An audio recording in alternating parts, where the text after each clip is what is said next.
प्राप्तिका लागि अर्को आन्दोलन सडकमा हामी जानु पर्दैन होला भन्ने हामीले हिजो अनुमान गरेका थियौं।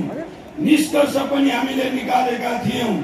तर देशभित्रका र देश बाहिरका प्रतिक्रियावादी तत्त्वहरू जो यो व्यवस्थाको विरुद्धमा छन् र जो यो व्यवस्था चाहँदैनन् रुचाउँदैनन् उनीहरू सबैको मिलेमतोमा र यो व्यवस्थाभित्रै आफूलाई संविधान परस्त भन्ने कतिपय शक्तिहरू समेतको सामेलमा मुलुकमा गत भाद्र 23 र 24 गते जुन वितण्डता मचाइयो र विशेष गरी नवयुवा समूहले उठाएका उचित मागहरूलाई त्यसमाथि त्यसलाई प्रयोग गर्ने क्रममा त्यसका नाममा मुलुकलाई आजसम्म इतिहासमा कहिले पनि नभएको विध्वंसमा लिएर गइयो।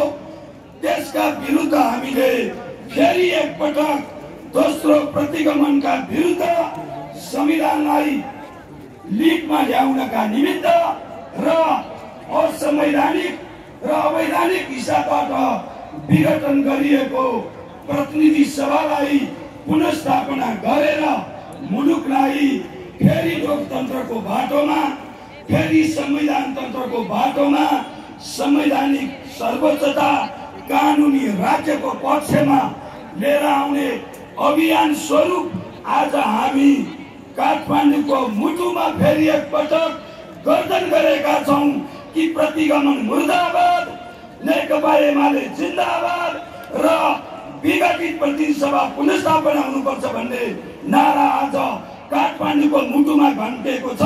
म तपाईं सम्पूर्ण कमरेडलाई फेरि एकपटक सलाम भन्न चाहन्छु र यो अभियानलाई अगाडि बढाउने यो एउटा नयाँ मोर्चामा अब तपाईं हाम्रो यो प्रतिगमनलाई सच्याउने र संविधानलाई सही बाटोमा ल्याउने अभियान नरोकिएसम्म हामी निरन्तर रूपमा देशव्यापी रूपमा हाम्रा अभियानहरू अगाडि लिएर जानेछौँ। यो बाटोमा हामी अगाडि बढौं। यो नै आजको सबैभन्दा सुरक्षित र संविधानको सर्वोच्चता र लोकतन्त्रलाई सही बाटोमा लिएर आउने अत्यन्त सहज र सुरक्षित बाटो हो। त्यसो भएको हुनाले आज हामी त्यो बाटोमा जानका लागि देशभरिका सम्पूर्ण न्यायप्रेमी र लोकतन्त्र प्रेमी जनसमुदायहरू अगाडि बढ्नु परेको छ। नेपाली कांग्रेसले इतिहासबाट शिक्षा लिनुपर्छ भन्ने चाहन्छु म कि कांग्रेसलाई थाहा छ 17 सालमा पञ्चायती व्यवस्था लादिसकेपछि विघटित प्रतिनिधि सभा पुनर्स्थापना गरौं भनेर तत्कालीन कम्युनिस्ट पार्टीका महासचिवले प्रस्ताव राख्दा कांग्रेसले ध्यान दिएन। जति बेला त्यो माग उचित थियो त्यति बेला कांग्रेसले ध्यान दिएन।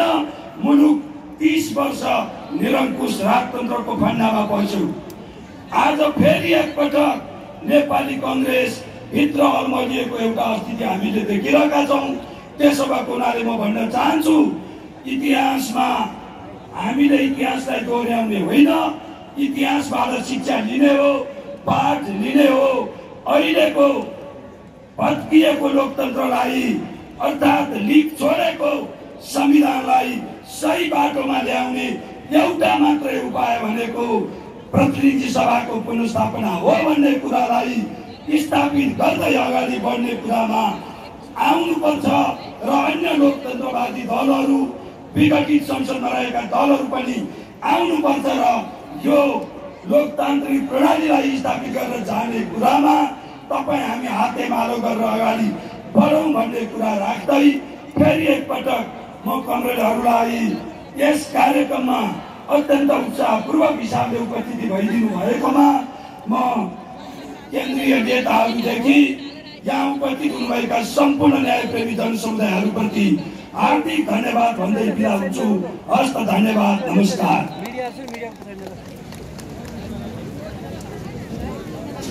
धन्यवाद राजु कमरेडलाई।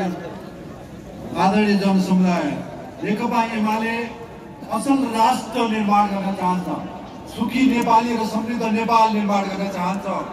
प्राचीन कालमा होमरले इलियास र उन्दिसी लेखेर वर्णनको प्राचीन नेपाल, प्राचीन समाज, अहिले फ्रान्सिस फुकुयामा र अमर्त्य सेनहरूले लिबरल डेमोक्रेसीको